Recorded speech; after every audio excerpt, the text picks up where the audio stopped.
This new Tupperware stuff don't interest me. I'm too old for that. That's a 77. That's the one I'm gonna put that 1,000 horsepower V12 in. I run whatever I want to run. I wouldn't trade neither one of these for a brand new Tupperware truck. Every now and then you come across somebody who you think, this might be the most interesting guy I've ever met, in a good way.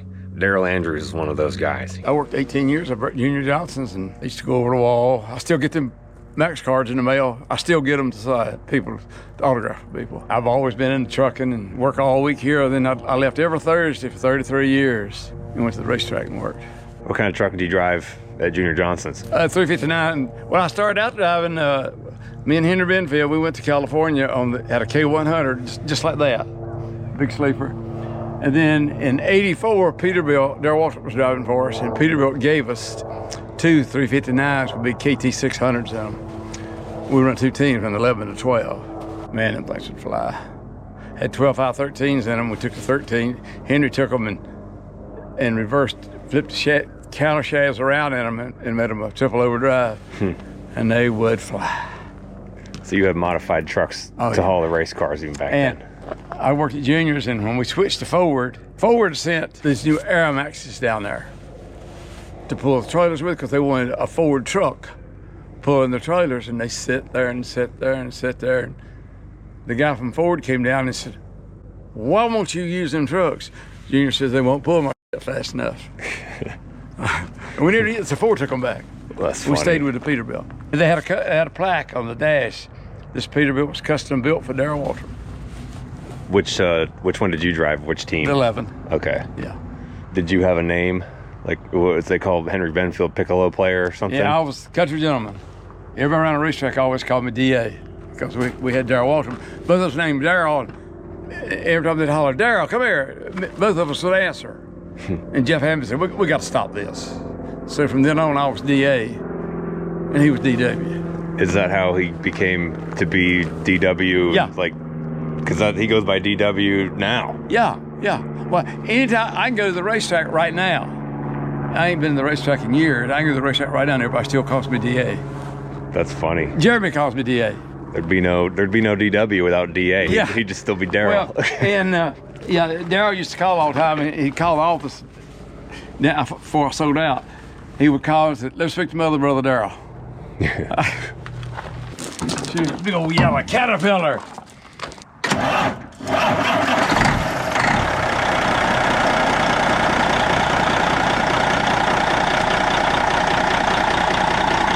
The 79 A model, Kenworth. They built the A model up until, I think, 82, and then they went to the B model.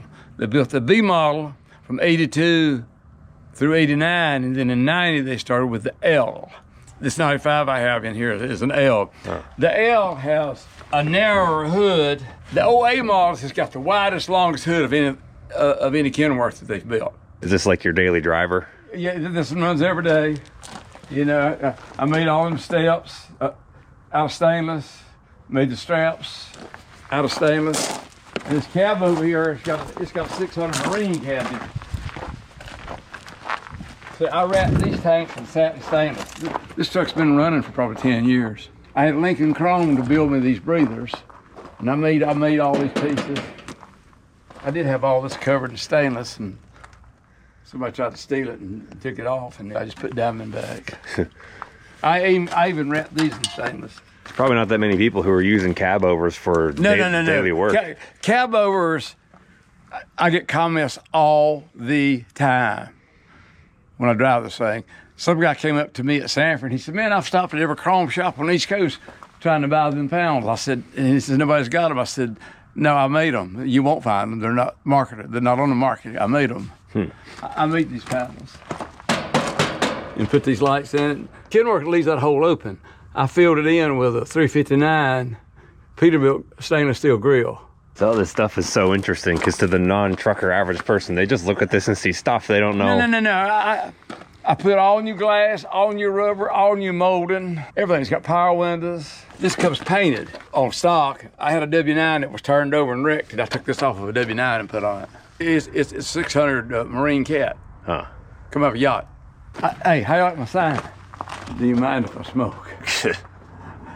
Because when these old Marine Cat engines, and you let off of them and go back down on them, it smokes the length of the trailer. EPA hates them. Does it sound good? Oh yeah. Can you fire it up? Yeah, yeah. I want to hear it. I love listening to these things. They just sound so good. It's just idling. It's got telescopic steering in it.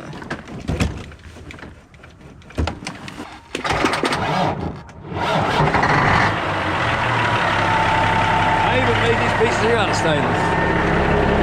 I put stainless all along here. How long have you had this truck for? Probably 15 years. In front of it here, see, I made all this stuff new and stainless. This is a 379 Legacy Peterbilt grill. Kenworth has a different grill with bars down it. I made all this new stainless. OEM, they come 1 inch. I made them 2 inches. I run whatever I want to run. Same thing with this little big tent here.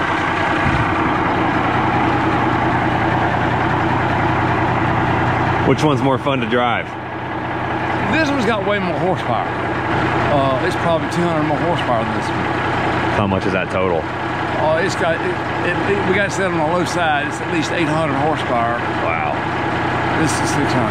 That's 800. We got 3,000 pounds of torque for this one, and only 2,200 for this one. Only 22. Yeah. That thing must rip without a trailer. I can't tell the difference between loaded or empty. I go up Black Mountain, Fancy Gap, Flat Top, Afton Mountain, loaded past empty trucks. That's hilarious. When it's raining, I have to be careful or it'll spin out. Even with the trailer? Yeah. Wow. Yeah, I have to soft pedal to keep it from spinning. It's got so much power. And of course, from here I put all new, this has got tilt steering in it. It's got tilt steering and all that. Phillips seats, that's genuine pure leather. Oh yeah, it is. Look what's on them. Bad Enterprise. Did that come out of one of their haulers? The King gave them to me. So I worked for 7 years. Really? Yeah. And I've cut the cab out and put the big hole in it. I cut the sleeper out. These A models was kind of, the seat was against the back of the cab. Well, I cut it out and put a Peterbilt unimount in it where you slide the seats back and you tilt the seats back past the back of the cab with a big hole in it. This thing's awesome. This is the stock leather that come in. This is 79 model. Yeah, I restored this truck, put all new glass, all new rubbers, all new moldings, and put the tilt steering in it, put the big motor. It had a Cummins in it, and I pulled it out. It's got aluminum frame rails. See how thick they are? Aluminum frame rails. Yeah, they're not steel, they're aluminum. Wow, this is built that way? Yeah. Aluminum was very popular until about 83. I didn't know that. Yeah. My 53 is aluminum, and my 77 is aluminum. That thing's freaking awesome. What a hog. See, I won't run. I don't like air shocks. I mean airbags on the front. I learned this messing with race cars. We run double shocks. A lot of guys put airbags on the front. And airbags, the truck don't drive as good with airbags. It wants to wander a little bit with you. So I just run 4 shocks. They come from the factory with 1 shock each side. And I just put double shocks on them because that's what we had years and years ago in a race car. We run 2 shocks on each position. So this is a 79 model truck. What year model is the engine? I believe it's an 07 or 08. Now, we put a brand new W9L radiator in it, and a brand new W9L air-to-air on it. Both of these trucks, we put all new plastic air line in the frame rails, got rid of all the old wire braid, old rotted line that was old, because I'll work them. Yeah, I got those plastic push lock airlines in my 96 Newell, and they leak. You fix them and then like they're aggravating. Yeah, you just hear something hissing everywhere all the time. I like the old brass fitting that you tighten up. With a little collar on there. With a ferrule. I don't like the quick disconnects. They're bad. You're right, they're bad to leak. This is my daily driver when I'm in. Got a little V8 in it, power steering, disc brakes. Drive it all the time. This new Tupperware stuff don't interest me. I'm too old for that. Because it's all plastic. Engine is basically, it's got stock pistons and all in it. We did go with a higher output turbo on it. I just put brand new tie rod ends on it yesterday. I love this thing here, man. It rides and drives like a dream. And don't know what a hill is. You can't tell the difference between loaded or empty. See now, the A models have the headlights built in the fender. These are off of a 53. Like a 1953? Uh-huh.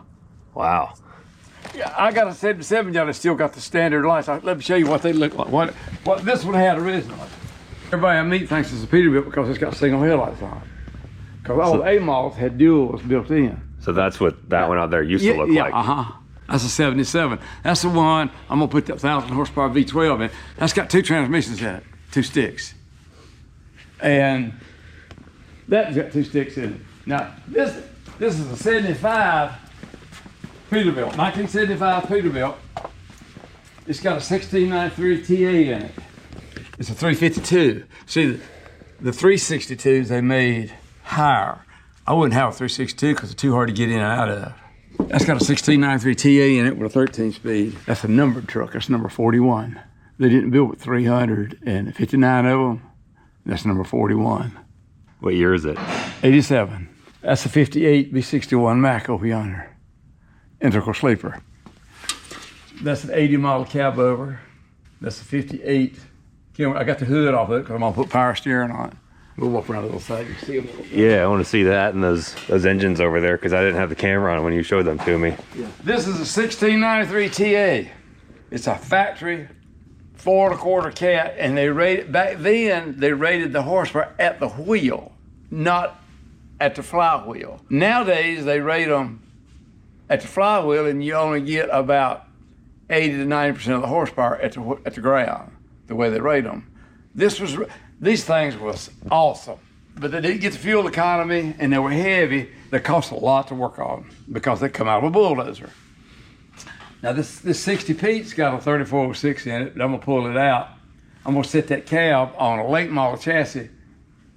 In fact, it's sitting down here, and I've already got it bought a 379 frame, and I'm gonna stretch that hood 10 or 12 inches and put the 69. That's got 2 transmissions in it.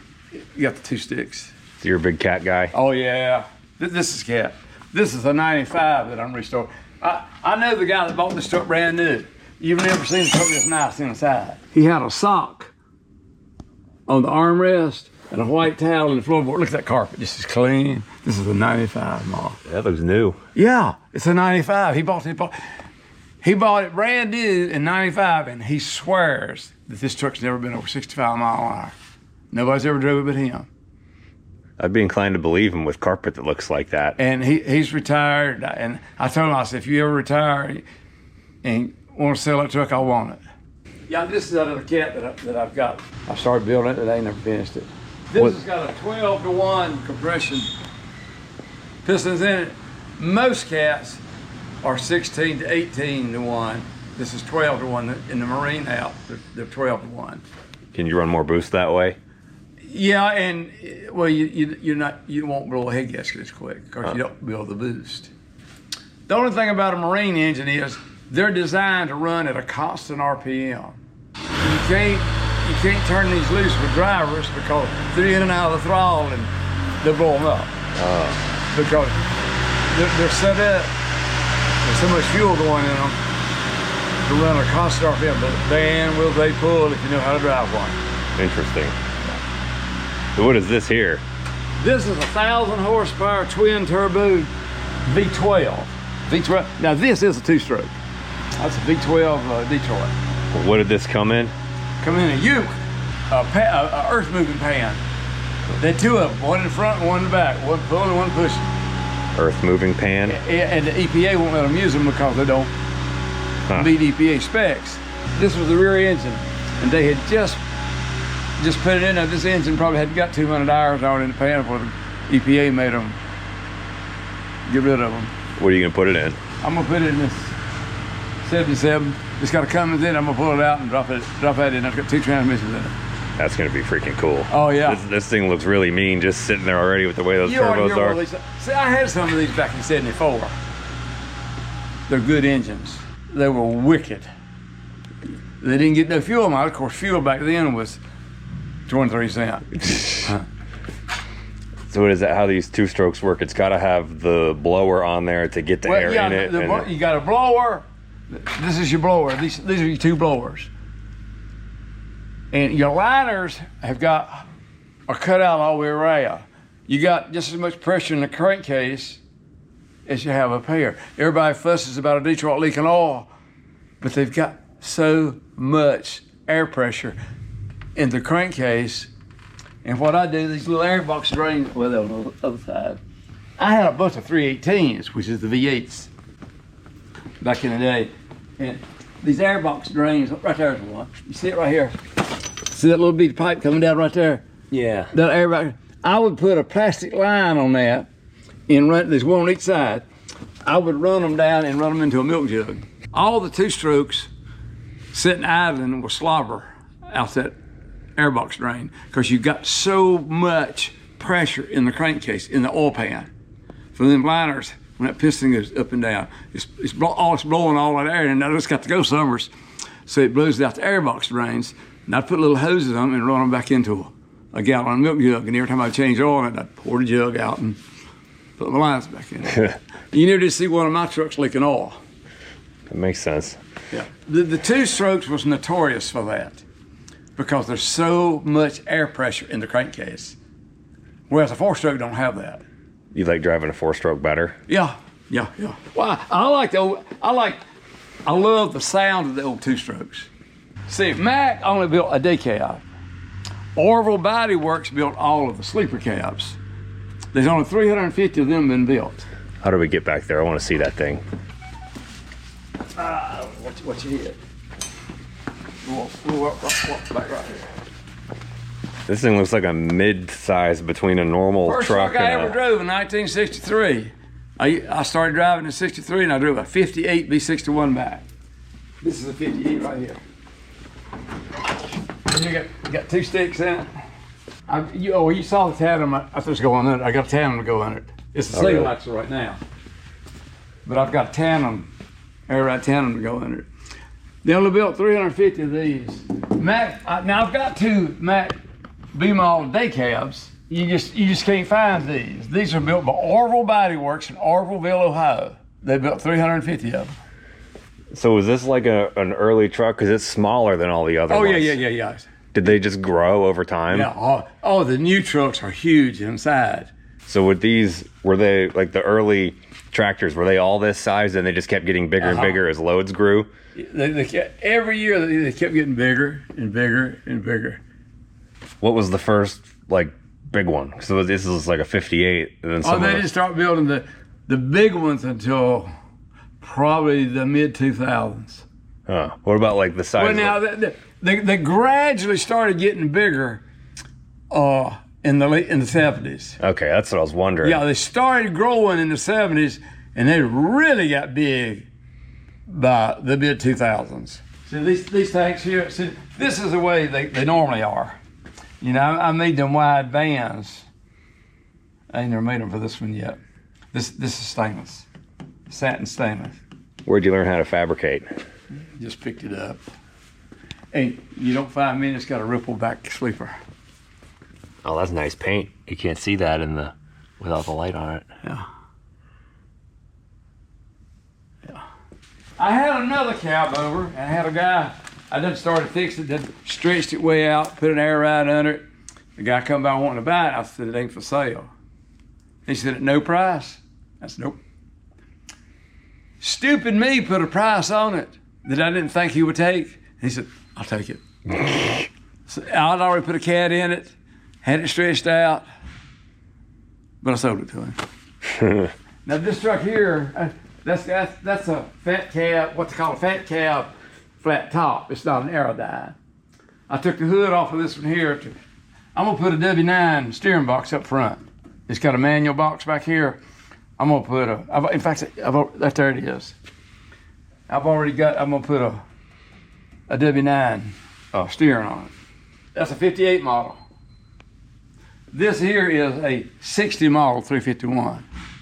Okay, I can kind of see the evolution of the size of that cab and everything from that to that. And then this 87 is a whole lot more bigger inside than this 60 model. Yeah, that 87 is kind of more like the more modern. Yeah.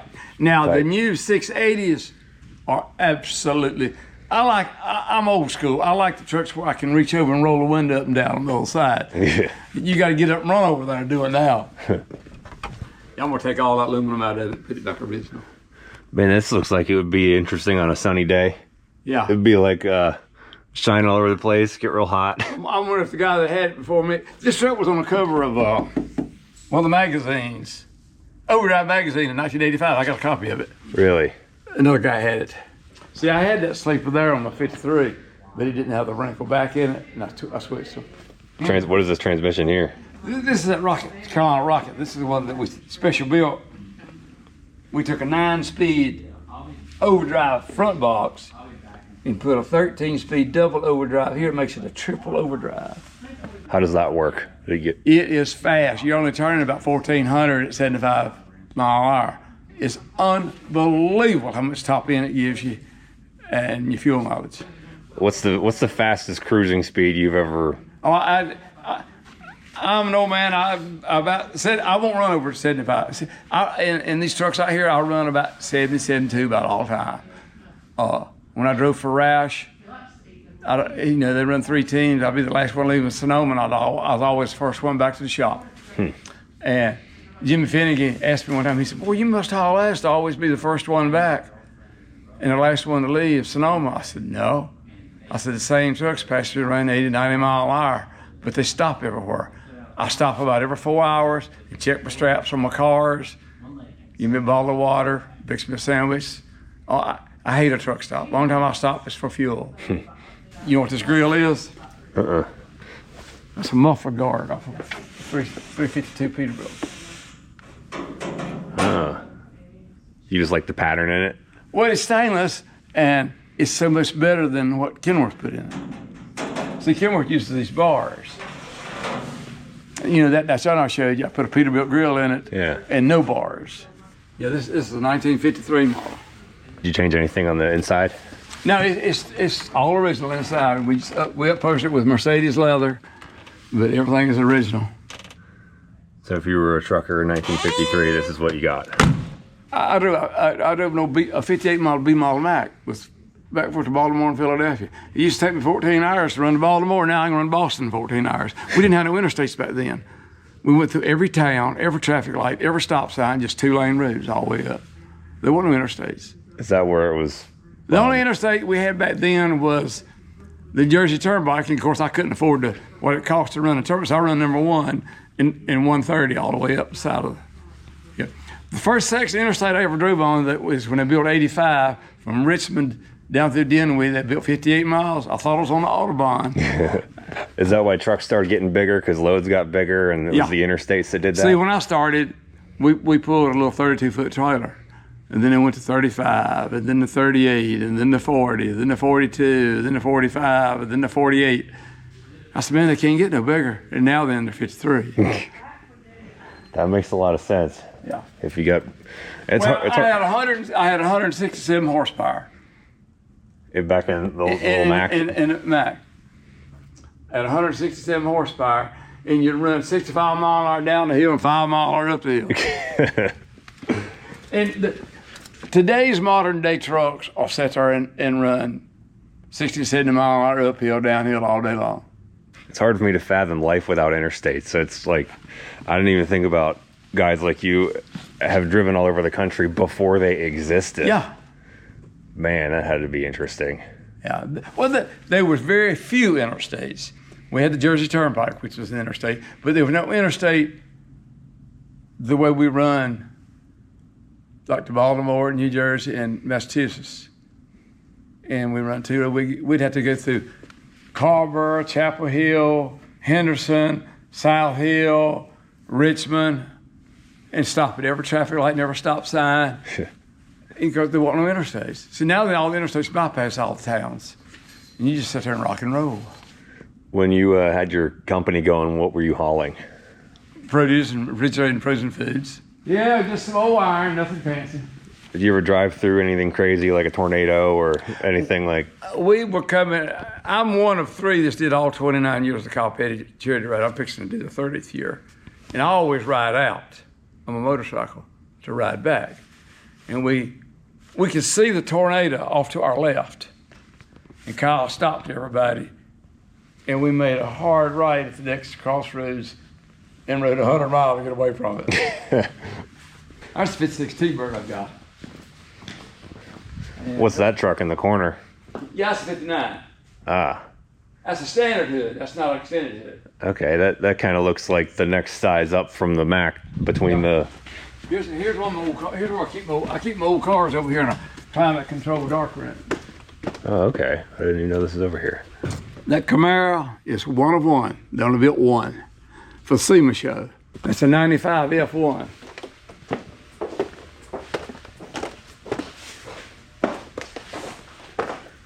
That's a 31. I painted my A-model this color. Yeah, it looks like it matches. Yeah, and it does. And the 37 matches that 53. It's sitting at the house. And the red Peterbilt, when I do it, I'm gonna paint it this color right here to match my Dodge. This is a 36 Dodge. That's cool. That's a 31 Graham. The only other one I know of is a guy in San Antonio, Texas, that's got a 20. That's 31. He's got a 28 model.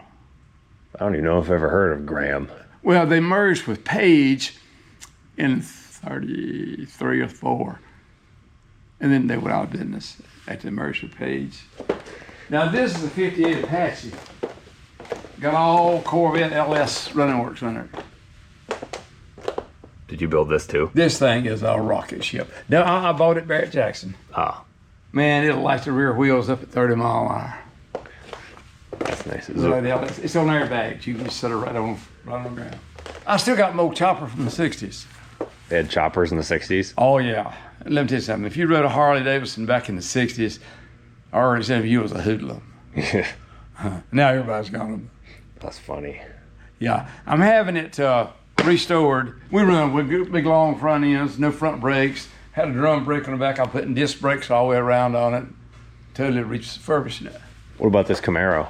That's a 68 SS Super Sport big block 4-speed. All original? Yeah. Has it been restored? Yeah.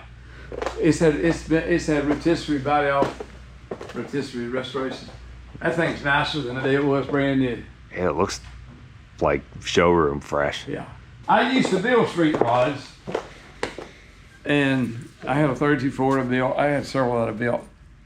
And then a lady embezzled all my money back in the 90s, and I had to sell everything to stay in business, and I wish I had it back. It's interesting with the design of the trucks, kind of mimic the design of old cars, like with the snout and the fenders and the lights. Yeah. They're just like, I mean, that you just supersize it. It's a Peterbilt. Yeah, exactly. I'm more into old trucks now. I quit buying old cars. I'm gonna close in this corner of the shop over here. I'll run out of room. I got a 48 Willys Army Jeep sitting back out too. I'm gonna close in this corner like I did this corner. I keep it 65 degrees and year round in there with a dehumidifier and everything. That's how you got to do it. People don't think about humidity. Oh, they do. Humidity kills stuff. Uh-huh. That Thunderbird's nice. That's a 56. Logan loves those things. I've got the hardtop and the convertible top for it. I got both tops. What motor's in it? It's a stock 352. I wouldn't trade neither one of these for a brand new Tupperware truck. This new stuff is all plastic and it don't last. Got all this EPA stuff on it. That's what amazed me about looking at the engine bay in this thing. You can walk right up to it. Yeah. And it's like on a table for you to just, like, you can reach everything. You can see, it's all there. Well, you can work on these trucks. These new trucks, you got to plug a computer up to it, and somebody 3 states over tells you what to replace on it. Now, a mechanic that works at a car dealership, if you want to mess his mind up, pull in there with a 56, 57, 58 Chevrolet, say, man, I got to skip if I find it for me. Like, see, you pull in there with these, they're used to just plug a computer up to it, and it tells them they're parts exchangers. It tells them what sensor and what part to exchange to fix the problem. Does this one have 2 sticks in it? No. It's got a brand new 18-speed in it. Do those have synchronizers, or do you got? Yeah, they got synchronized. Now the 2 sticks don't have synchronized. You change the RPM. The real young generation can't drive a 2-stick because they're not synchronized. Yeah, I'm not really sure how those work. I've never seen one like. Well, these are no more complicated than driving a 4-stick shift in a pickup truck. But now, if you get, I've got 3 that's got the twin. No, I got 4 that's got the twin sticks in them. This young generation can't drive them. That would be fun to try that sometime. They can't drive it. They can't change gears because they're non-synchronized, and you change the RPMs of the engine. So many drivers think, man, I'm a professional, I don't use the clutch. But what happens when if you don't use the clutch and break the torque enough for it to go all the way in gear, you set up a wear pattern out here. First thing you know, your drivers go, man, my truck's jumping out of gear. Every time I let off of it, it's jumping out of gear. They set up a wear pattern out here on the ends of the gears. I was down at this, I sold out, and they pulled a transmission out, took the top plate off of it. I looked down in it, I took a little light, looked down in it. The driver walked in, I said, I know the answer to this question before you even answer it, but I'm gonna ask you anyway. I said, you don't use the clutch, do you? And he said, no, I've never used the clutch. I said, I can look at your transmission and tell you've never used it. You know, those are the kind of guys that needs an automatic to drive. Do they have automatic trucks? Oh, good Lord, yeah, you can't hardly find one. You can't find a used truck with a stick in it no more. It's all automatic. The new drivers can't drive a stick shift. Is that like where you get the little pad and you poke the button on it? Like, okay, yeah, that's how my bus is. Yeah, you push the button in, or you got a little lever button. Yeah. What was the newest truck you had in your, like, what's the newest truck you would tolerate or ever spent time in? Well, I believe it was in 9, the latter part of 9, first 10, the government implemented that everything had to have death. I don't own nothing that you got to put death in. I've got a truck sitting down yonder that I run every day that's got $1.7 million on it. I said, well, these new trucks, about 750 to 850,000, we have to overhaul them. And we don't get the fuel economy and the life out of them like we did the old engines. Why is this new stuff like that? He had the best analogy I've ever heard. He said, if you couldn't shit, how long would you live? Because they'd run everything back into the engine.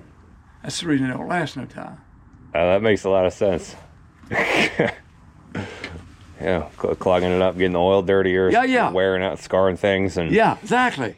Now, I won't drive in the daytime in New Jersey with a cab over because it smokes so bad when you let off of it and get on it. They got sniffers that's crooked, and they'll stick it, go up and hook it on your pipe and say, roll down on it, let off of it. And they'll give you a ticket for too much smoke. Really? Oh, yeah. So I don't go to New Jersey. New Jersey and California, boy, Lord, they'd give me 30 days electric chair if they caught me in California with that truck. That's a good soundbite right there. Yeah. If you like this, stay tuned for the next one. I had enough footage to build a second video that was more like stories from the road from Darrell's time in NASCAR. And they were too good to bury in this video. So make sure you subscribe for that. We met Darrell because he hauled Jeremy Mayfield's car around this season when I raced with him. And we were like, this dude's freaking cool. We need to do a video with him. And he said he had this building with a bunch of old trucks in it. And I'm like, cool. You don't need to tell me any more than that. I don't want to see him. And we're glad we did, because that's some cool stuff. It makes me want to like go get an old Kenworth to drive it around for no reason. I know that's not feasible, but it makes it sound like a lot of fun. And then you got to have a giant building to collect semi trucks. That was my first thought when I got there. Anyway, we're glad you're here. If you want to see more videos about semi truck stuff or NASCAR hauler drivers, things like that, I think it'd be awesome to get Darrell and Henry Benfield to sit down at a table and start talking. Although it might not be something that's safe for the internet. We don't quite have that figured out yet, but I'll do my best. Let me know what you think in the comments and speak up. I want to know if you have ideas, what you want to see, what you don't want to see, what you thought, anything. That's all good. And apparently YouTube came up with some new feature. It's like a hype button. I don't know what that means or what it does, but I know it helps YouTube determine whether or not you thought this was a good video and how it recommends it to other people. So that's why it helps to say how you thought in the comments hit the thumbs up, click the hype button, whatever they call it these days, and that all helps things grow. So we appreciate you. We'll see you in the next one. Also, needed to add, if you ordered a t-shirt or anything from our website pretty much from Christmas until now and you haven't gotten it yet, that's because it hasn't shipped yet. Logan was going to pack all of the pending orders when we got back from the Architects of Daytona before she started sanding drywall in the foyer of the house, but she didn't do that. She got a little eager. Now the whole house is a construction zone again. Basically, I am sequestered to the dining room, which is why I'm sitting at a table with a curtain behind me. I'm not in my office. I can't get to it. It's taped off. So is her office where the merchandise is, because everything that's not taped off has drywall dust on it. I don't know when she's going to be done with that. So if you don't want to wait, you can send me an email and I'll refund you or something. That's all I can really do. I'm along for the ride. I can't make any promises. If I ask her, she yells at me. She says, I don't know what you're going to be doing. Okay, it's fine. All right, I'll deal with the angry emails from people asking why they don't have their order yet. If that's you, I'm sorry. I'll refund you if you need me to, or you can wait. If you want to wait, we appreciate that very much. Just wanted to put that out there.